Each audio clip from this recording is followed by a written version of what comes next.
characters, personas, however you want to call it. Like when I first Hmm. saw you, you were pumpalicious by yourself a little bit towards the end.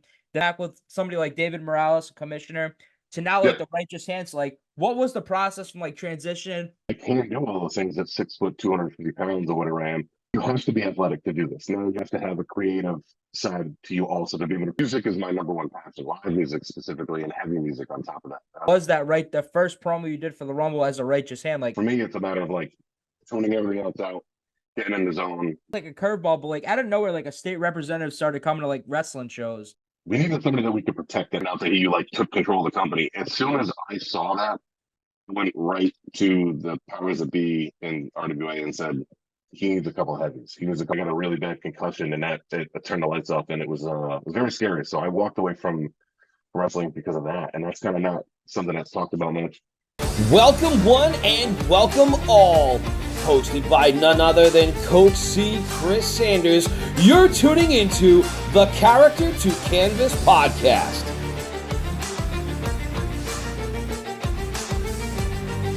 All right, everybody, welcome to the Canvas to Character podcast. My name is Chris Sanders, and for the first episode, I wanted to bring on somebody that I consider one of the most creative people in wrestling, Eddie Vegas. Thank you very much for joining us. Anytime, man. I'm glad to be here to help you out and hopefully share some knowledge in whatever way I can.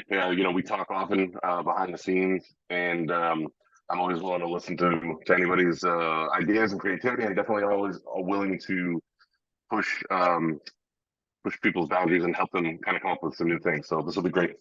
So, Looking like, forward to it. for wrestling, like, how did you find out like this is something that you wanted to do? Where did that like vision come from to making it a reality? How did that process go for you? Good question. What a lot of people might not know is that I've actually been around wrestling for a little over 20 years now. So not as big as maybe the platforms that we're on now. More serious, probably in the last like 8 years or so, is when I started really kind of shifting my ability to be able to kind of perform and do bigger shows. But I've been around it for a very long time, and I got into wrestling when I was very young, not unlike yourself. And I grew up in the era of Hulk Hogan and Ultimate Warrior and all those guys. So when you grow up in an era of creativity like the 80s, in my opinion, the 80s and early 90s were a pinnacle of like cartoons and movies and action stars, and like everything was like go, go, go, action, bigger, larger, louder. And just watching, I mean, growing up little kid, man, I would take plastic shopping bags and turn them into a t-shirt and rip it like Hulk Hogan. And during Saturday Morning Superstars, or my favorite wrestler of all time is the Ultimate Warrior. Look, not a great performer, not necessarily the best guy if you look him up, but I don't care. As a kid, his character was everything, right? Um, the Rockers were another set of my favorite. Legion of Doom, another set. So I'm driven to these like larger than life, like big characters, even though I'm not necessarily like that myself. But yeah, that's where the inspiration to become a wrestler came from. And then it just was one of those things where, to sum up the answer, I was an athlete in high school, and I had my daughter when I was in high school, and she came first. So once she was old enough for me to kind of pursue something creative and athletics, that was where I put my drive into after wrestling. So that's kind of where that went. Hopefully that helps. How do you combine like being like an athlete to like this side of wrestling? Because like when you hear professional wrestling, everybody's first thing is like, oh, it's fake, things like It's that. fake, right? But Right. how do you put like your athleticism and everything that you do into your character? And like, how did you come up with Eddie Vegas? I was really into at the time I was doing like the dark characters and the like attitude, or like Undertaker and the Minion and all that stuff, right? Like a lot of people were, So I was originally into this. This is a funny little tidbit. I was my original wrestling name was Beelzebub, like the son of the devil, like wicked cool, right? I had long hair, and it's so ridiculous. But I was like the only guy who could like press slam people, and I was the only guy who could like do legit power bombs. And I've been a big person for a long time. We hung out, obviously, like weightlifting and having a bigger frame is something that I've always done. So it does take a lot of athletics to be able to do these things. Now, fast forward to the newer generation, you have guys that can do things that like gymnasts can only do at one point, backflips and 450s, all this stuff. I can't do that, but there was a point where I know you've actually seen some of my some clips from maybe about 10 years ago. I was doing coast to coast, and I was doing Canadian destroyers, and I was doing Hurricane Ranas off the top. Like I can't do all those things at 6 foot, 250 pounds or whatever I am. You have to be athletic to do this. Now, you also have to have a creative side to you also to be able to perform. This is a performing art, right? So whether people understand that or not, that's exactly what this is. It just is one that you're going to get further along the more athletic you are, in my opinion.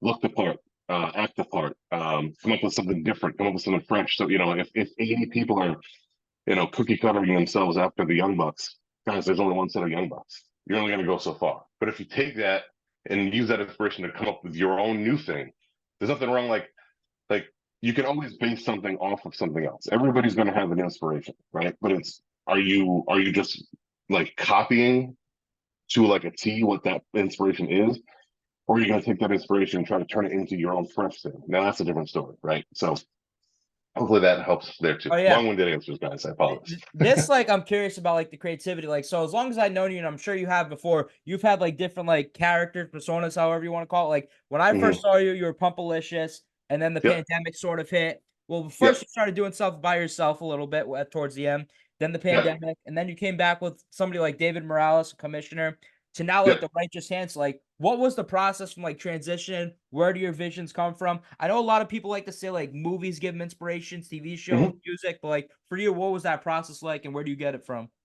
Great question. To turn it into like the Bruno type Pumpalicious Eddie Vegas, along with Johnny Mata, my former tag team partner, and potentially we might come back again. But Johnny Mata, Pumpalicious, and Eddie Vegas.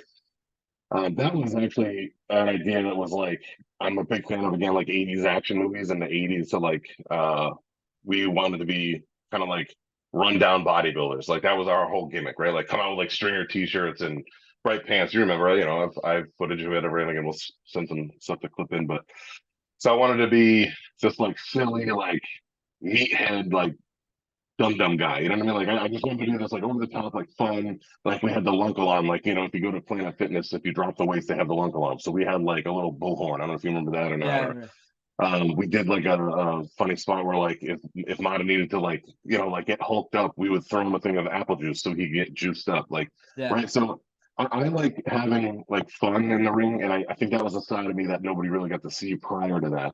Because I was always a little more serious of a wrestler leading up to that. So when the idea came to kind of like dust off the boots and do Pumpalicious, and hey man, like let's just. I originally we were gonna be heels, and the crowd took over, and honestly, we got over pretty well on our own, and started doing different shows, multiple companies. We got to wrestle a lot of really cool people. I mean, it got me all the way to XWA, and I got to actually try to travel and wrestle outside of the state, and I never expected that. I mean, I always thought it was going to be like a one and done, like silly little gimmick. And then when Mata had to retire, that kept me as Eddie Vegas. So I kept the name.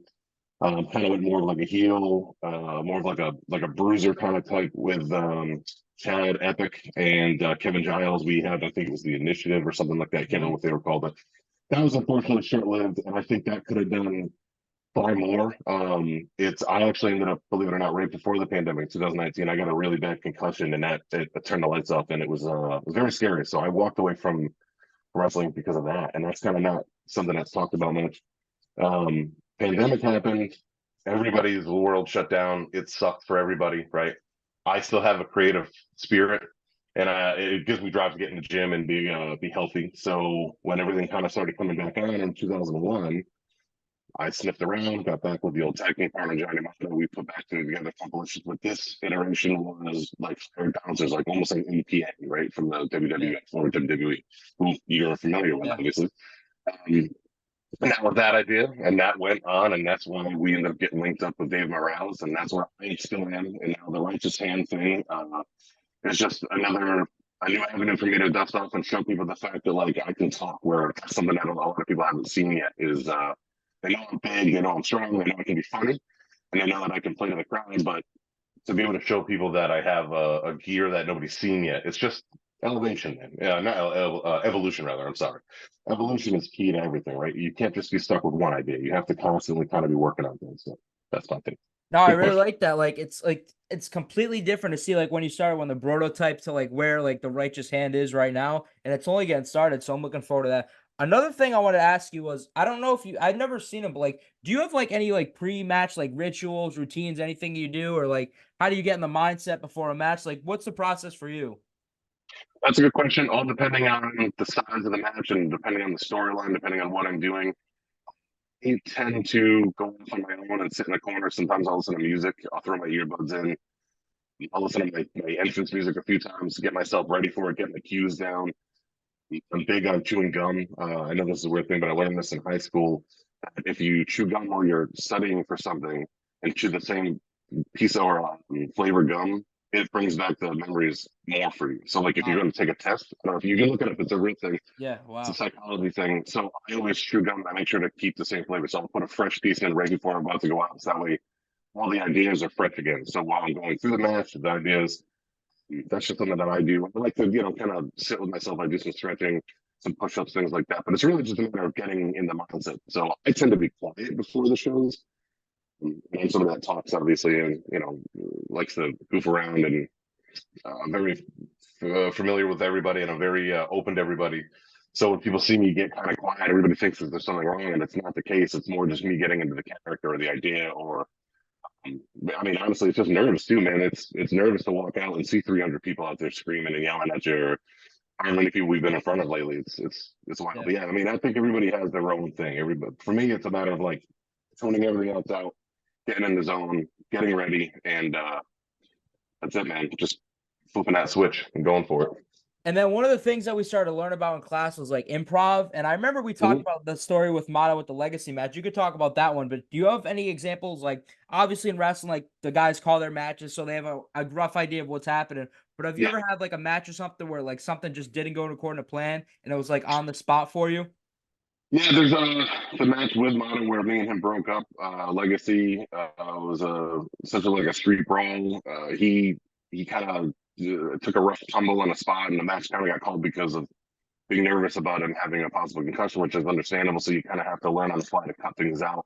There's also when we caught on early in Publicis that the fans were behind us, we would chant the how swole too swole. Like when we caught on that people were doing that, we immediately switched to faces because the crowd started going behind us. So no matter what we did, we would try to be bad guys and we would try to like choke people behind the ropes, and people would cheer us, right? So then when when you go to talk to the guy who's booking the shows, or well, you guys are supposed to be healed. What's going on? Well, you play to the crowd, man. Everyone's paying the money, right? So if like I'm having a sitting crowd, like I mean, David Morales is a guy that on camera is white hot heat. Like the guy just gets booed immediately, right? And that so he should. They put me out there, and people don't know what to do with me because they know I'm linked to him, and they want to hate me because of that. But for whatever reason, they want to cheer me or high five me, right? So it's sometimes you have to play to the crowd, man. That's the whole old school mentality of like, don't call everything before the match. Like, give yourself a little bit of room to ad lib or to, play to the crowd. Or, hey, man, if the crowd cheers for one more chop, guess what, buddy? If they pay their money, they're going to get one more chop. If me, I know I always involve the crowd. Like, if I go outside the ring and I see a little kid taunt me, I'll steal his popcorn and throw it out my mouth and walk away or whatever. Or one little kid told me that I had a bad haircut. I told him that he smelled like a bag of onions. Like it's one. Yeah. And that same little kid comes up and wants to take a picture with you afterwards. So it's just thinking on the fly, man. It's listening to the crowd. It's listening to the feeling and trying not to just. There's a thing about a perfectionism that a lot of people have nowadays, and that's fine. But when you're just trying to get every move that you possibly can in, the crowd gets bored with it, in my opinion. And when you start playing more to them and giving it more of an opportunity to expand on the match, and like, hey man, they're thinking this way, so let's go this way a little bit more. They're going to remember that more. They're going to give them something more that they go, oh, we got them involved. Or I don't know. I think you have to. I think everything should have a little hint of on the fly. I think you have to always be willing to kind of open up and take whatever the crowd's giving, really, or even the match sometimes. And then like you kind of answered it, but like you're one of the guys ever since I've saw you've had that connection with the audience. Like I go to shows nowadays, even commentating for different companies, and some people just don't have it. So like for you, like how did you do it? Because like it's not really such an easy task to do. And I feel like even nowadays people experience are still not able to do it. So for you, like Yeah. how are you able to do it?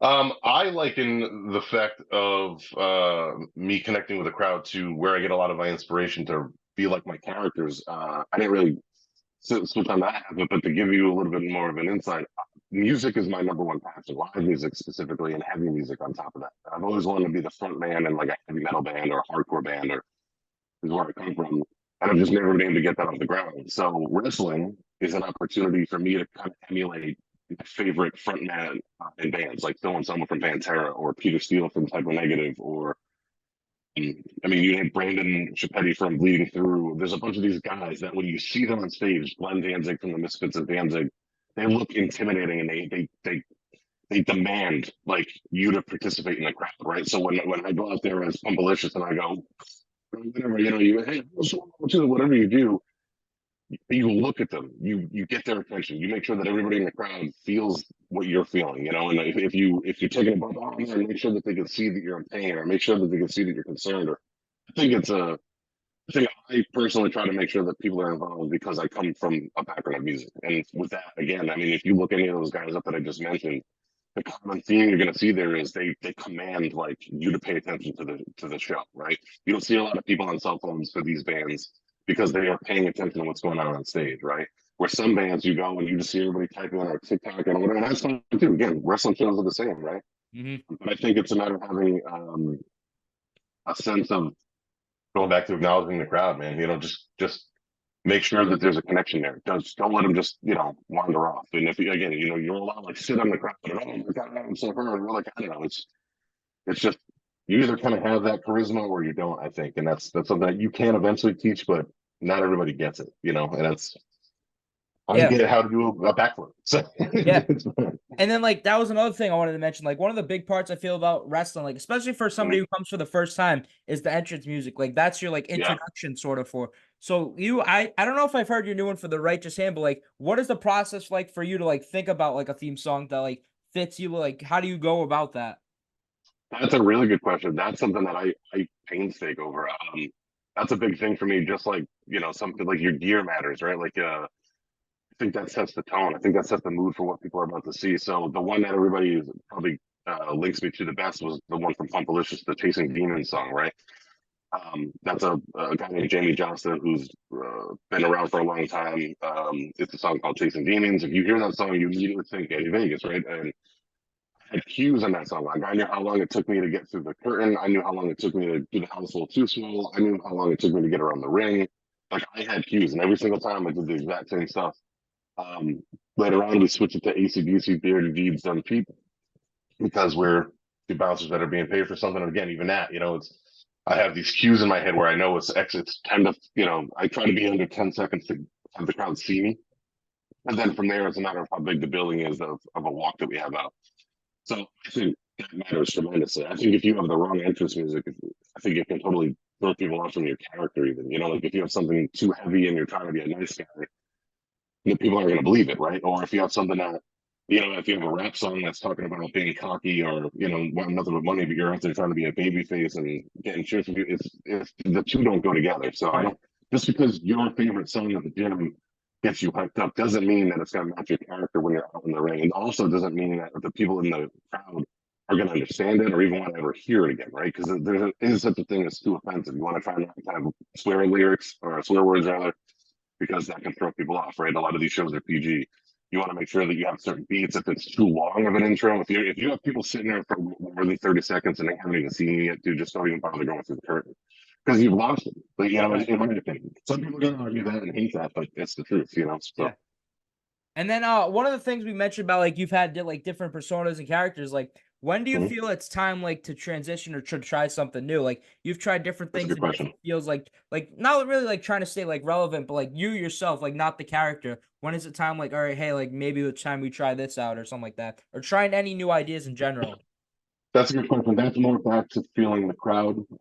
Sometimes it's one of those things where you kind of just have to go along with whatever the storyline tells you, so that's kind of peeking behind a curtain. I can't get into too much with that without giving away like some of the secrets with some things that you want to kind of kayfabe and all that stuff. Yeah. But a lot of it's your personality, and if you can tell the crowd isn't reacting to something as well as they used to, maybe fine tune it a little bit, right? So start with little tweaks. Maybe change, your pants. Maybe change your shirt. Maybe I don't know. Maybe change your wrist tape even. Like come up with something different. Try to trim your beard down. Or do like little tweaks. Do something different that they go, oh, he looks a little different this time.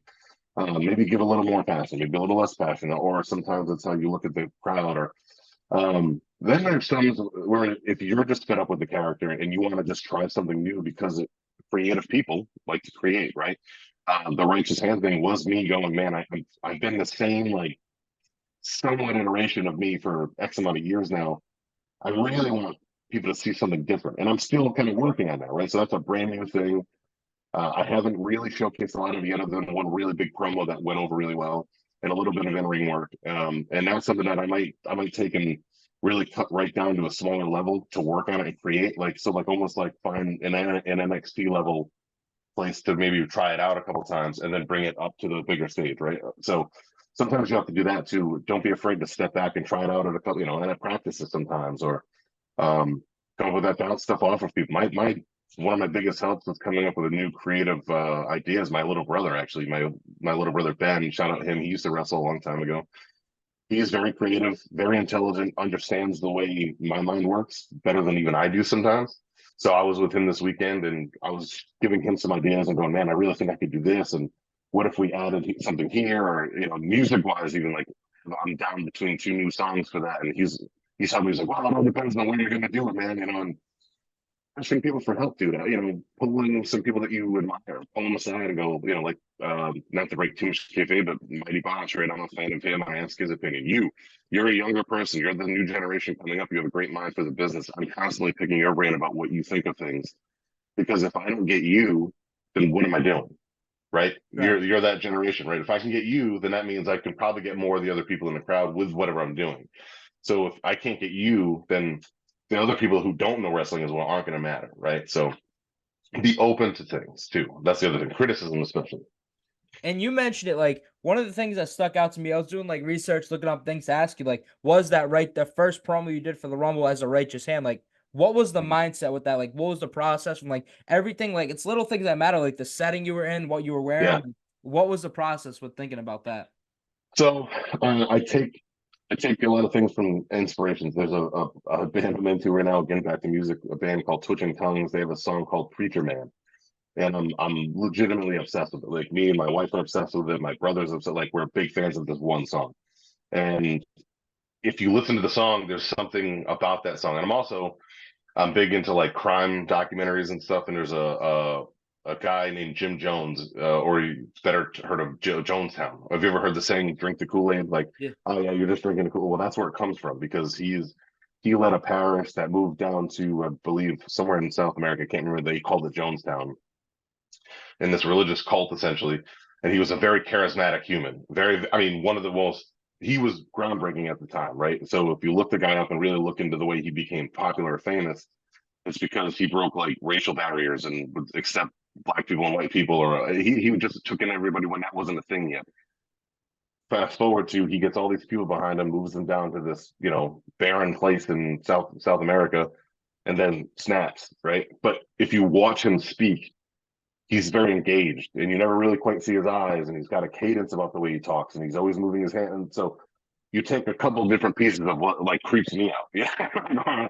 What maybe inspires you to go, like, I'm not saying I'm inspired by Jim Jones. I don't want you take what works. Why is that guy such a charismatic person? Why do people listen to him? Why did they go and follow him to South America? Like, well, there's a reason why. He had something, he had a charisma about him, right? He had a way to touch people with his words.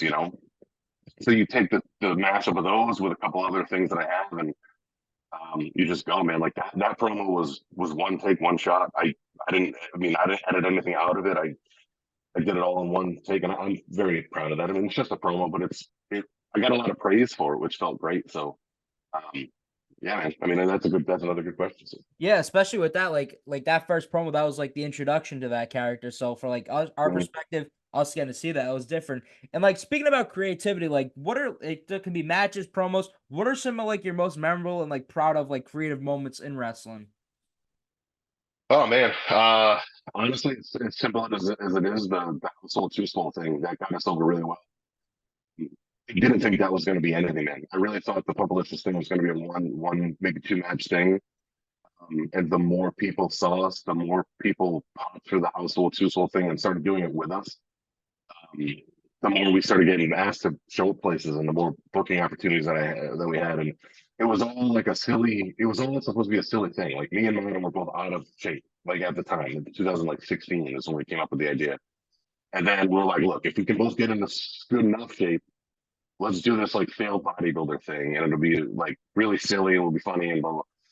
And that was it's still one of my favorite things we've ever done. I mean, I would love to be able to do that. I mean, you coached us one time that match, Yeah, and it was one of the most fun matches I ever I had, man. love that match.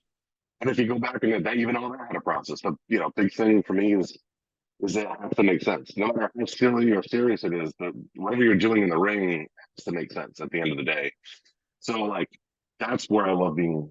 Anything I can do to like touch on creativity like that, or a lot of the promos that I do. Like if you watch, like when Mata was gone for a little while, and I did I did the lost child Yep, yep. pictures. Remember that whole photo, and it was like a 2-part, Mhm. and I went around like driving around and like putting them up everywhere, and like things like that. Like I edit all those together myself. I don't have any help from anybody. I do have my little brother will do camera work for me sometimes, but it's a lot of the promo stuff that I've been doing the last couple of 2 years, the Cannonball Eddie stuff that I did with T Yep. Phoenix. Like that's awesome. That's the side of me that I don't think people see, and I try to translate in the ring. And some matches I've gotten through, and some matches I haven't. It all depends on what we're doing storyline wise. But I would say the promos I've been doing the last couple of years, and the whole original Pumpalicious gimmick was just I never thought that was gonna matter. Like I thought people were gonna just see us and go, all right, just another two idiots, and then I've sold more of those shirts than any other show. That and this one I've sold a ton of.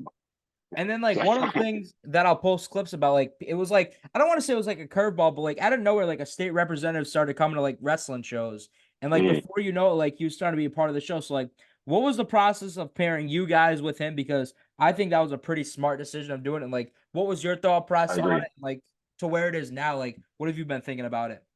That's a great point too. So Morales had been around. Luckily, whoever writes these stories, right, we'll give them the credit that they deserve. The rest of the boys don't know, or girls, and all the people in the locker room. We don't know each other's storylines, right, until we see that happen. So we didn't know that Morales was going to turn heel, become the evil commissioner again. We're peeking behind the curtain, guys. So when we came back in 2021, early 2022 as Pumpalicious, we wanted to be more like the APA, like hired guns, hired hitmen, like just two not quite silly idiots anymore. Still a hint of silly or whatever. It's like I get paid in Budweiser and things like that. But we needed some people to like, we needed somebody that we could protect that made sense. So we did do a little run with Buff Dad and Two Buff, and that was fun. It just wasn't grabbing for whatever reason. And we had a couple fun matches. Excuse me, I apologize too. My allergies are going No crazy, so worries. I'm sniffing a bunch. But when Morales did, I think it was March, like 2 years ago now, or April, somewhere around. It was around 2 years ago right now that it came out that he was doing that petition thing, and he had everybody in the company sign it, and he turned out that he like took control of the company. As soon as I saw that, I went right to the powers that be in RWA and said he needs a couple of heavies. He needs a couple of guys that can protect him because now people are going to want to hurt him. And I said, I know two guys that can actually do it, and I'll be his right hand man as long as he needs one. And that's why I'm still with him. And that's we've become very, very good friends in and outside of the ring. Not to give too much of a peek, but behind the scenes, he's young. He's about the same age as my daughter, which is kind of crazy. But he's very intelligent. He cares about his community. He's got a great intuitive mind for things, and he's got a very creative mind for things. And I like to bounce things off of him. He's another one. He's closer to your generation than he is mine. So if he's not understanding something, then we have to figure it out because his generation is the generation that's coming up and looking at us, right? And so is yours. So it's a nice way because I get to pass along some knowledge to him behind the scenes, help him train a little bit, help him come up with some move ideas, and then the ring work and character work, and then he just helps to make me look cool in public, which is very cool. So I appreciate him a lot, and I think so far it's been a beautiful relationship. And me and him again, we've been his right hand for a while, man. I think that's going to be the thing for a bit. So keep your eyes out. And in your perspective, I've seen both sides. Do you like being a good guy more, or do you like being a bad guy? That's a really fun question. A lot of people would say that they like being a heel more. It's easier. You don't have to think as much. You essentially just play to the crowd, beat people up, and you're just doing heat, right? So if you understand how to heat a match, you don't have to come up with a bunch of things ahead of time. being a babyface is harder because you have to sell to the crowd. You have to get their emotions behind you. You have to get them to want them to back you up. I have an easier time as a babyface naturally because I naturally want to come out and like get people fired up, and I naturally want to get people excited, and I naturally want to go high five all the little kids. And I have a bunch of nieces and nephews that come to the shows now, and I'm like everybody's favorite show and tell toy at a birthday party now. Like, oh, there's my Uncle Ed. He's Eddie Vegas. He's a wrestler, and like I look the part, right? Yeah. I embody that. It's all Eddie Vegas is just me turned up to 11. It's not. It's nothing crazy. Those are the best ideas, man. Just use what's already in here, and that's what you're going to come out with. The hard stuff is the righteous hand stuff. The hard stuff is being the right hand in Morales because I'm not in real life, or I don't think so. I don't like being a bad guy. I don't like. I have pictures right up here. This is my office, and that's a picture wow. you might Yeah. recognize. Wow. And that picture, a bunch of them, they're all literally right above me, keepsakes. I have this picture with me every day, so helping inspire you when you were what I met you were 13 or something, right? Yeah. So that matters to me. So when people boo me, it hurts. It's not an easy pill to swallow. So it's bummer sometimes. But on the flip side of that, I like a challenge. So me going with the righteous hand thing, right, and being like, oh, let me be this mysterious creature guy. Like, what can I do with that? So to answer that, I prefer babyface because that's more who I really am. But I also right now I'm enjoying the challenge of being a heel that nobody's ever seen before. So it depends on the day.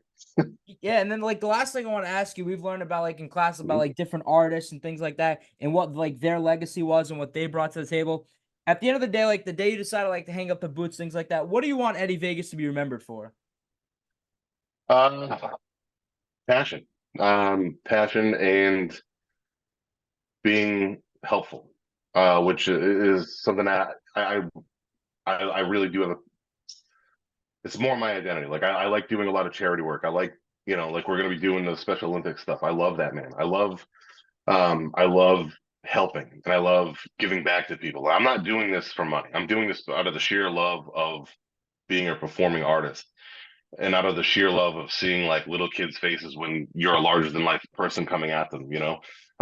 Being able to become friends with you. Again, going back to however many years ago you were 13, little kid taking pictures with you.